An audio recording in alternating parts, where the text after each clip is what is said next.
तो ए नंबर मैंने सीखा था घर्षण विधि, अब मैं सीखूंगा बे नंबर का चालन विधि। चालन विधि से आवेशन, चालन विधि से आवेश का स्थानांतरण कैसे किया जाता है? चार्जिंग बाय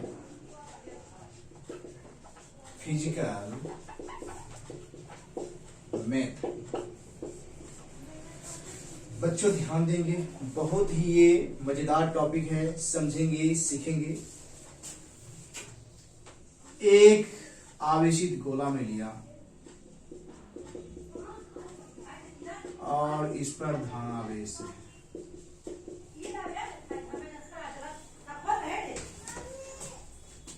ये आवेशित है, ये आवेशित है। दूसरा गोला जो अभी अनावेशित है, दूसरा गोला क्या है? अनावेशित है। जब ये दोनों को हम जोड़ देंगे तो आवेशन की प्रक्रिया प्रारंभ हो जाएगी, मतलब इलेक्ट्रॉन गति करना प्रारंभ कर देंगे। इस प्रकार से ये भी गोला क्या हो जाएंगे? ये भी गोला आवेशित हो जाएंगे और यही विधि कहलाएगा चालन विधि से आवेशन।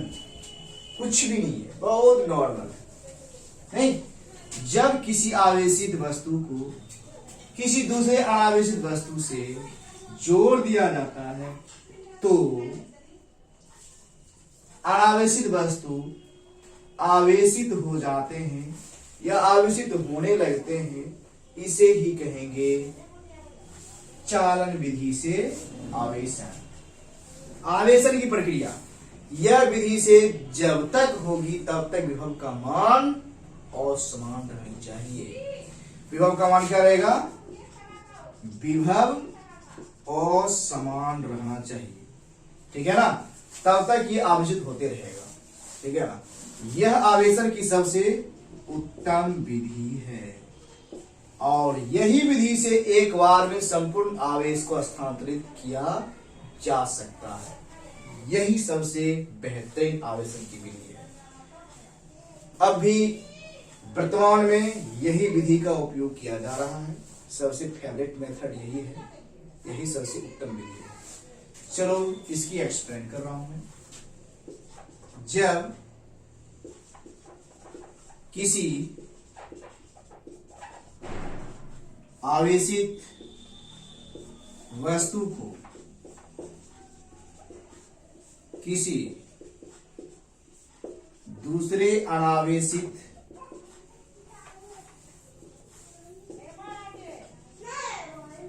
वस्तु से जोड़ दिया जाता है तो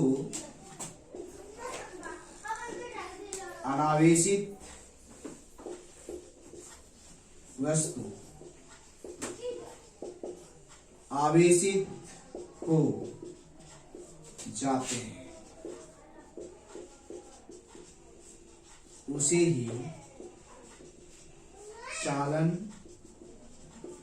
विधि से आवेशन कहते हैं। बच्चों ये तो रही परिभाषा। अब यहां ऑब्जेक्टिव का पिताजी आ रहे हैं,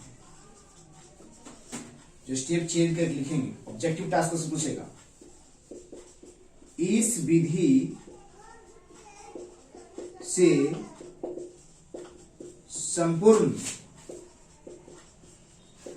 आवेश को एक ही बार में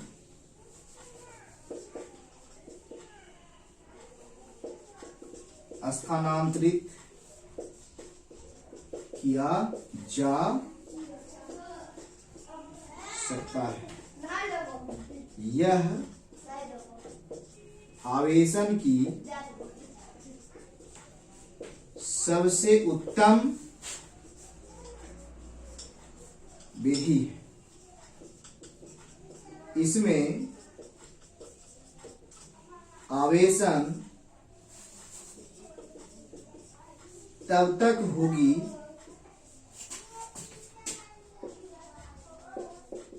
जब तक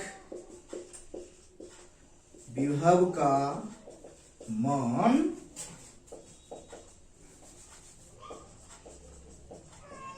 असमान होंगे। अर्थात विभव का मान जैसे ही समान हो जाएगा तो आवेशन की प्रक्रिया इसमें रुक जाएगी। अर्थात विभव का मान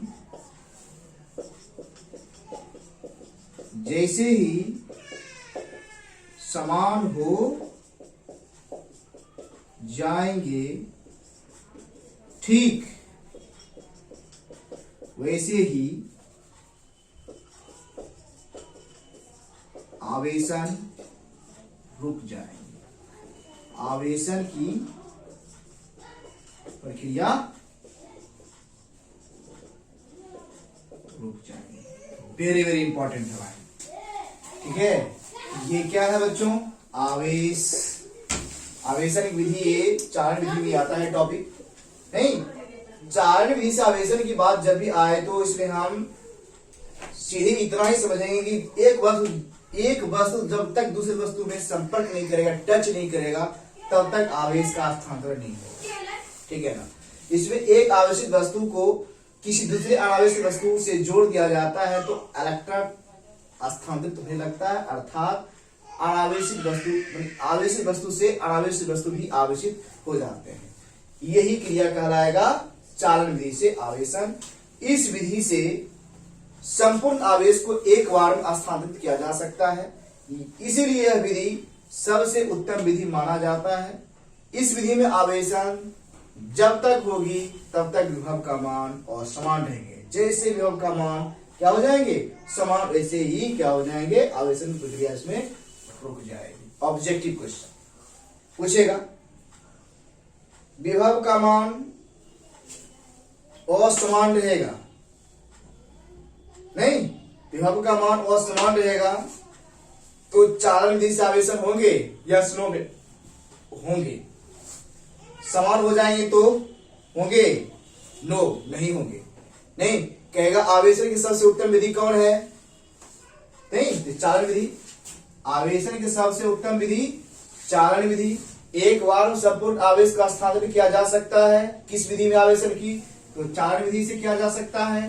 नहीं, पूछ देगा विभव का मान जब तक असमान रहेगा तब तक आवेश की प्रक्रिया, मतलब आवेशन की प्रक्रिया होती रहेगी। यह विधि किसमें होगी? तो चालन विधि में होगी।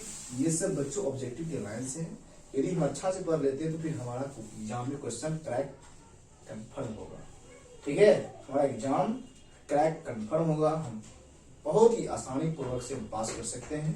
पूरे डीपीसी बताया गया है। नेक्स्ट क्लास में हम चलेंगे, नेक्स्ट लेक्चर में चलेंगे, इसका सेकेंड प्रेरण विधि का डिटेल्स करेंगे। आज के लिए इतना ही। धन्यवाद।